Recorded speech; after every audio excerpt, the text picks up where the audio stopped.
Hello, and welcome to our workshop on the assessment of aquatic biodiversity in rice-based ecosystems. I am Peter Balzer, and I will give you this morning an overview over the research done in this field in Southeast Asia with the FAO in the last decade. I will also give you a short introduction to the working steps that are part of conducting such a study.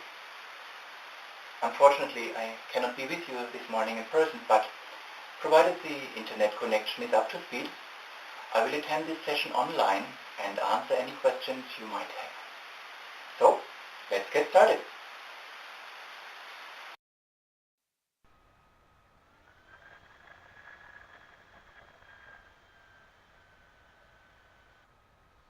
In the first part of this presentation, we will be looking over our shoulder back into the past and have a look at previous studies.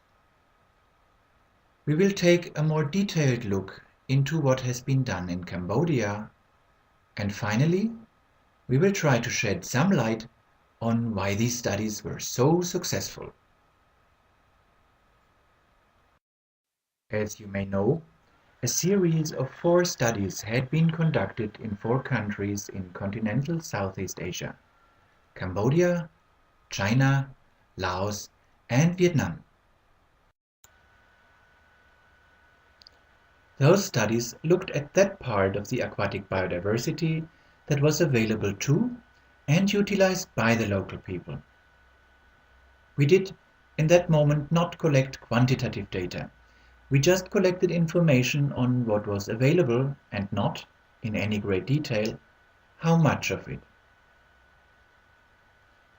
Our research was done using interviews, group discussions and PRAs. And we did go out a lot into the rice fields and looked what was going on there, taking pictures and asking questions all along. Finally, the results were put on a CD and copies were made available on the internet. Let us now have a quick look at the location of those 4 studies. Target provinces were selected, and in each of those, 1 or more districts were chosen where we did the actual research. A few photos show the landscape of Cambodia, China, Laos and Vietnam. And there we found a lot of fish. Altogether, we found 145 different species of fish. 70 in Cambodia, 54 in China, 26 in Laos, and 14 in Vietnam. And all of these were directly used by the local people. Fish proved to be the most important part of the aquatic life from rice-based ecosystems. They yielded the most different species, and they also had the highest economic value. But of course, there was more than fish.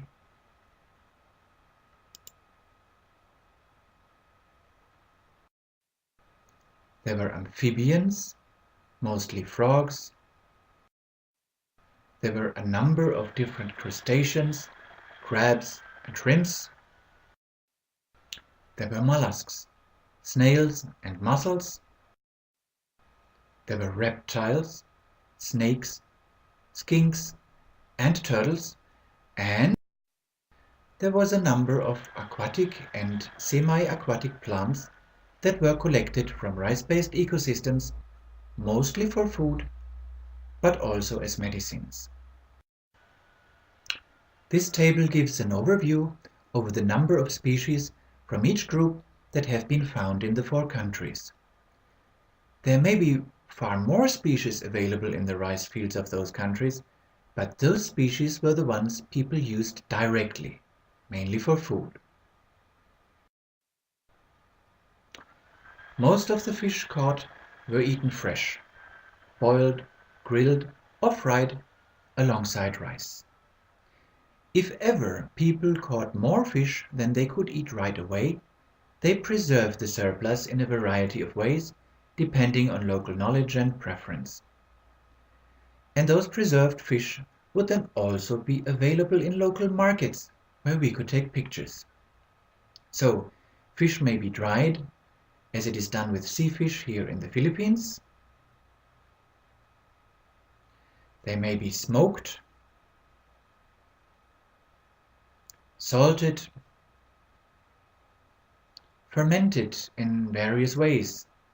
Padek in Laos and prok in Cambodia are an important part of the local diet, and either of these fish pastes is used also for cooking meats and vegetables.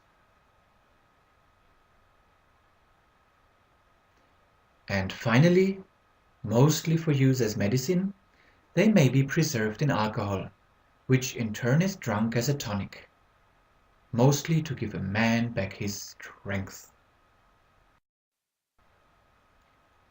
When looking at the statistics, we found that catches from rice fields were not well represented. Information on the amount caught varied widely, as in the example of Ahmed et al., who estimated the catches from rice field from 45 to 110,000 tons per year. Altogether, rice field fishery is underestimated and undervalued. They are statistically invisible because the individual catches are small, only a few fish at any given time, with a few snakes and the odd turtle thrown in, with some vegetables on the side. However, we believe the total amounts to be substantial because many people are involved and they catch fish all year round. However, we also noticed that people reported that their fish catches were getting less. And the same was true for all the other animal groups too.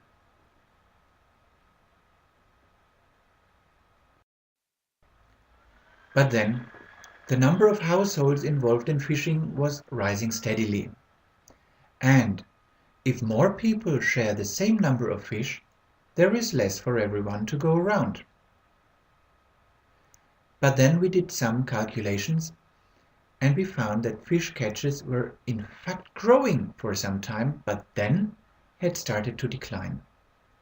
The absolute amount of fish caught in 2003 was in fact less than in 1998, a clear sign that the resource base is not managed well and that there is need for intervention in order to keep the productivity of the resource base high.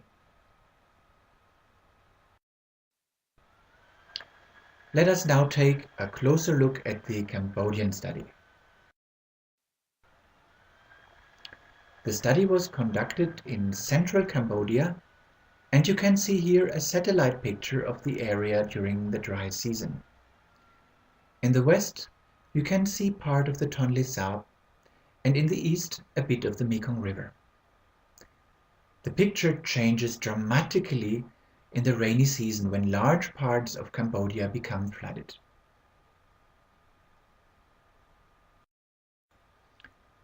I will take you now through a transect of the floodplain.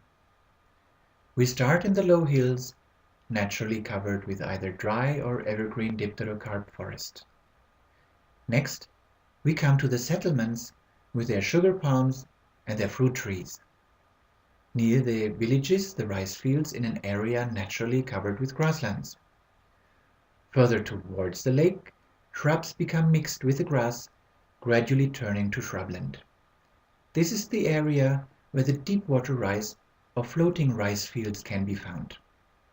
The shrubs increase in height and turn into a forest, a freshwater mangrove called the flooded forest that surrounds the lake.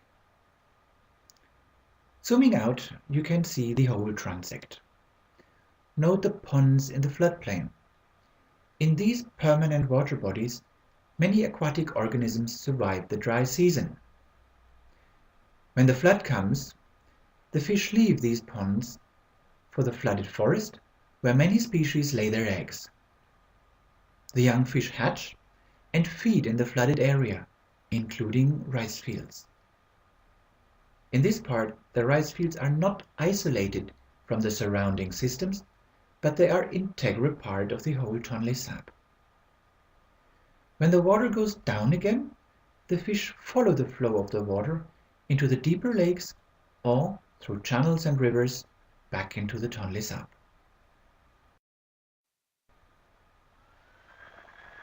The actual study was done in the second half of 2001, covering a total of 8 villages in 3 districts of Kampong Thom province. The study had 3 major components: a participatory rural appraisal, the collection of samples and photos, and interviews with local people regarding their collecting and catching activities in the rice-based ecosystem. The first step in every village was always a PRA, or participatory rural appraisal. We used different tools to find out more about the aquatic organisms people used from their rice fields. This gave us a first reference list of species we could expect to find in the coming months. It also gave us some information on the variety of tools people use to catch, collect, or hunt the various organisms.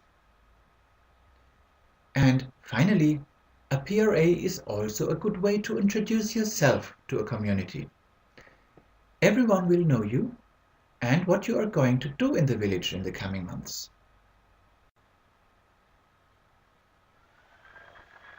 After the PRA was done and the villagers knew who we were, we started to visit the rice fields on a daily schedule. We looked what the people were catching and collecting, and we took pictures of every species we found. Some of them were rather pretty, like the ones you see in the pictures here.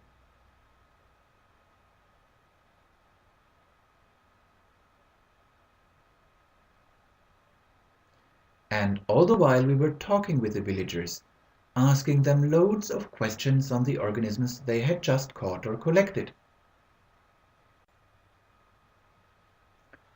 When the main fishing season came to its end, we started to interview groups of people and showed them what we had found in the months before.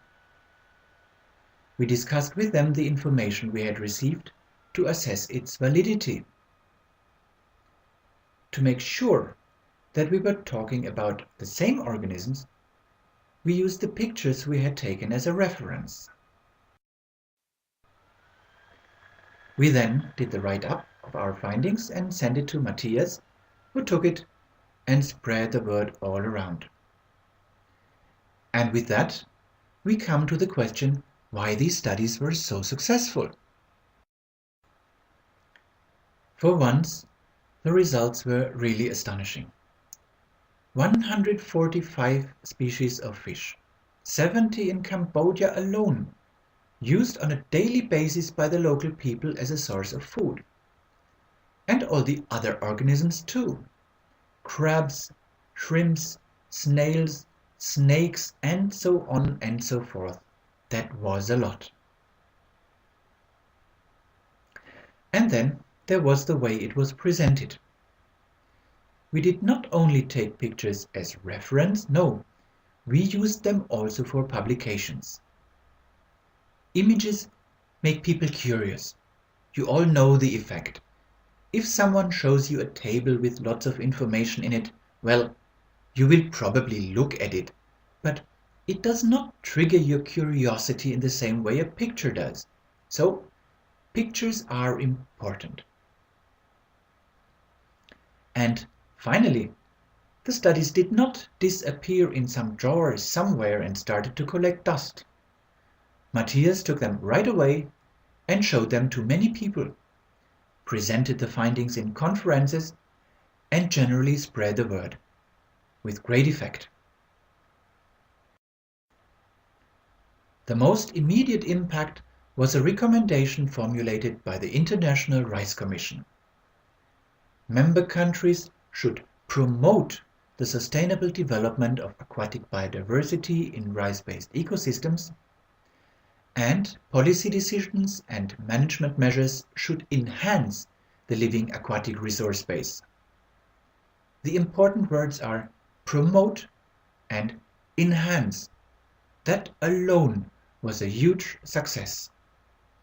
So, the combination of keen scientists on the ground and an organization like the FAO makes such a success possible. This brings me to the end of the first part of this session. Now, if anybody would like to have a break for a quick cigarette or a visit to the CR, we can take a break here for about 5 minutes. After that we come to the second part, the setup of a new study. See you then!